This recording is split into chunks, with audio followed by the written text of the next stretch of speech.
Power remaining with the president with regard to a budget is simply a veto, a line item veto. However, Executive Secretary Bersamin has on more than one occasion already urged the restoration of the budget of a law to the BICAM committee. Paulit-ulit na nakita na natin yan.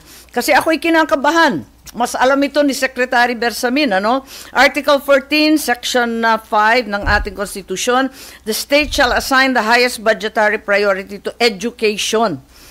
Education talaga napakaliwanag. Ang haba pa, ensure that teaching will attract and retain its rightful share, etc. Ang liwanag ng utos ng ating konstitusyon. Bakit nasa 900 billion lang yan, samantalang yung DPWH, nasa 1.1 plus trillion. Nakakakaba. Kaya,